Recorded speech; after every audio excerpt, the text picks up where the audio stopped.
Maintenant, pour réagir à cette motion des libéraux et aux autres dossiers chauds de la journée, je retrouve dans le foyer des communes notre panel de députés. Pour les libéraux, Steve McKinnon. Pour les conservateurs, Luc Berthold. Pour le NPD, François Choquette. Et pour le Bloc québécois, Monique Posé. Alors, bonsoir à vous quatre. Bonsoir. Alors, on commence avec cette motion pour ratifier l'ALENA 2.0. Les libéraux mettent le pied sur l'accélérateur maintenant que les États-Unis ont finalement laissé tomber leurs tarifs sur l'aluminium et l'acier canadien. Monsieur McKinnon, vous espérez le ratifier quand exactement, l'ALENA 2.0? Bien, je suis certain que Mme Freeland va donner plus d'informations au fur et à mesure que cette semaine se déroule.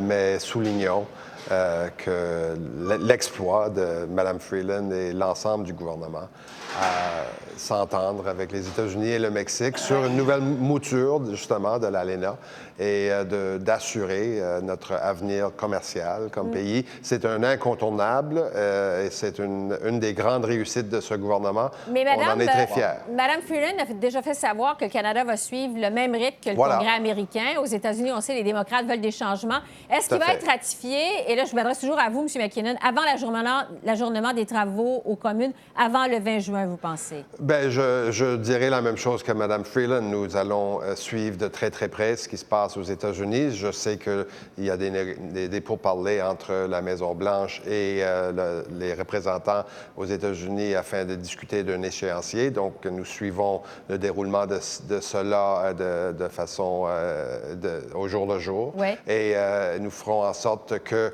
le Parlement du Canada progresse à peu près au même rythme que les Américains. Monsieur Berthold, les conservateurs, on le sait, appuient la ratification de l'accord. Est-ce que vous pensez que ça peut se faire avant l'ajournement du 20 juin? Qu'est-ce que vous souhaitez de votre côté? Bien, écoutez, on est à la remorque du gouvernement. Hein? On l'est depuis le début dans le dossier du renouvellement de cet accord-là. De toute façon, les libéraux étaient à la remorque de toutes sortes de choses dans la renégociation de cet accord-là. À la remorque du Mexique, 2 fois. À la toute fin, ils ont cédé beaucoup en matière de gestion de l'offre. Mais définitivement, si c'est ça le grand exploit des libéraux, bien, il n'y aura pas grand accomplissement là, parce qu'on se rappelle qu'il y en avait un accord avant qu'il arrive, puis il y en aura un, puis il y en a un encore maintenant. Ce qui est dommage, c'est que cet accord-là a été négocié à rabais parce que le gouvernement avait tout simplement aucune stratégie de négociation. Mais chose certaine, évidemment, que cet accord-là doit être ratifié. On ne peut pas laisser le Canada et les États-Unis sans accord. Mais quand, idéalement, pour les conservateurs? Bien, écoutez, dès qu'on sera en mesure de le signer, effectivement, puis il faut effectivement voir ce que les États-Unis vont vouloir mettre dans cet accord-là. Est-ce qu'ils vont accepter comme tel? Est-ce qu'il va y avoir des modifications ou pas? Il ne faut pas être toujours en réaction. Il faut prendre les devants. Il faut affirmer clairement maintenant ce qu'on souhaite avoir dans cet accord-là.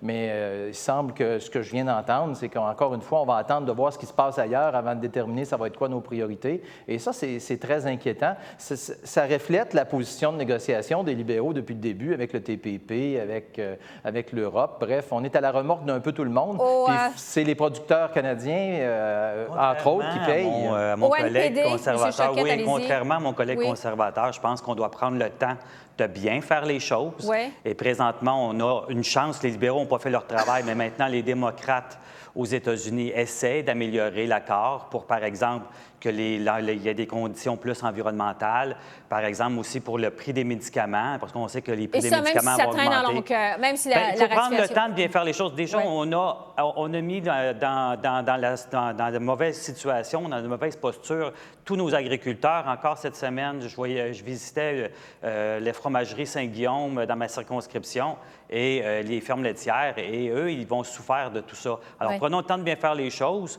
et essayons d'améliorer ce qu'on peut faire comme amélioration avec l'ALENA 2.0.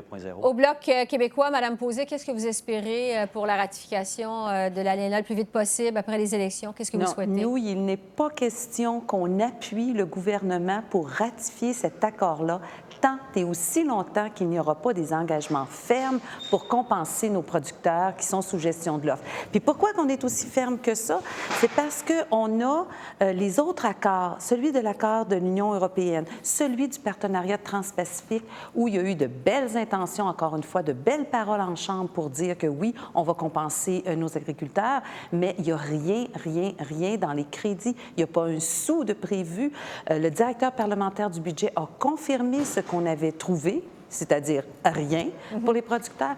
Alors, pour nous, là, on a l'expérience de ça. Bien, il n'est pas question qu'on donne notre appui au gouvernement tant et aussi longtemps qu'il n'y aura pas un engagement ferme. C'est clair. Maintenant, sur l'annonce de ce matin de Mme Wilson-Raybould et Phil Pott, qui vont finalement se présenter comme indépendantes aux prochaines élections, je vais commencer cette fois avec le NPD, parce que M. Choquette, il y avait des rumeurs qui circulaient qu'elles allaient se présenter au NPD.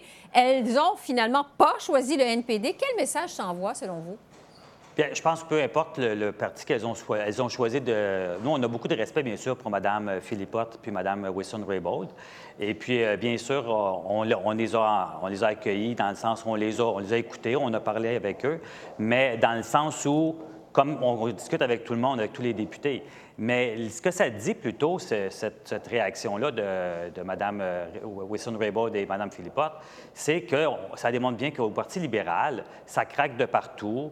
Sur le plan du leadership, il y a un gros problème. Ce qui concerne le premier ministre, c'est son leadership et le bureau du premier ministre. Et bien sûr, nous allons présenter des candidats et des candidates partout à travers le pays, des candidats et candidates de qualité.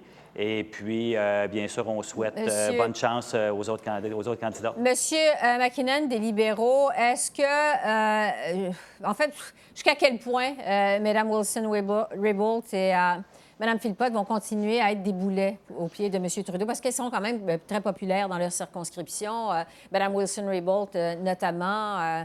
Donc, jusqu'à quel point elle va continuer à être des boulets aux pieds de M. Trudeau? Bien, on verra si maintenant, ce sont deux députés à l'opposition, ce sont deux députés indépendantes. Elles ont choisi de continuer dans cette veine-là, et manifestement, après avoir discuté avec peut-être un ou l'autre des partis d'opposition.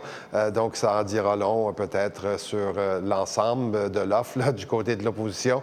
Nous, pour notre part, nous aurons des candidatures très, très fortes. Dans ces deux circonscriptions-là, nous allons présenter des candidats et ces deux candidats-là, libéraux, feront partie d'une équipe très, très solide, dont les députés du Québec qui se sont tenus debout pour les emplois de SNC-Lavalin, pour justement qu'on s'assure de garder nos fleurons et qu'on s'assure d'avoir une économie forte au Québec et avec des bons emplois. Madame Posé du Bloc québécois, il y avait des spéculations qu'elle se présenterait aussi pour les Verts, parce que le Parti vert actuellement, le vent dans les voiles ces temps-ci.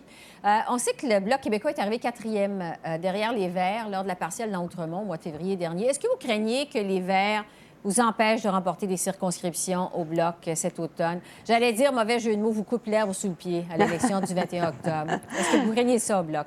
Bien, écoutez, je ne vois pas vraiment où il y a un vent vert actuellement. Quand on voit qu'en Ontario, c'est Doug Ford qui a été élu. En Alberta, c'est M. Kenney. Je pense que le Saskatchewan est aussi avec les conservateurs. Le Nouveau-Brunswick, à l'est, donc dans les Maritimes, il y a aussi des conservateurs. Avec le vent vert, là, il n'y a même pas de petite rafale, à mon avis. Et pour ce qui est arrivé dans la circonscription d'Outremont, bien, il y avait très, très peu de participation. Alors, il faut tout mettre ça en lien et tout ça. Non, je n'ai pas de crainte du tout, d'autant plus qu'en 2011 et en 2015, la Fondation David Suzuki a dit que c'était le Bloc québécois qui avait le meilleur programme pour l'environnement. Alors, je compte là-dessus pour continuer. Reste que les Verts ont quand même fait des percées historiques à l'île du Prince-Édouard et en Colombie-Britannique également récemment. Luc Berthold, il nous reste à peine une minute. Je veux vous entendre des conservateurs sur la chute vertigineuse des conservateurs de Doug Ford en Ontario. C'est soudain, c'est très marqué. Les Ontariens, à la lumière de ce qu'on voit dans les sondages actuellement, se retournent contre M. Ford.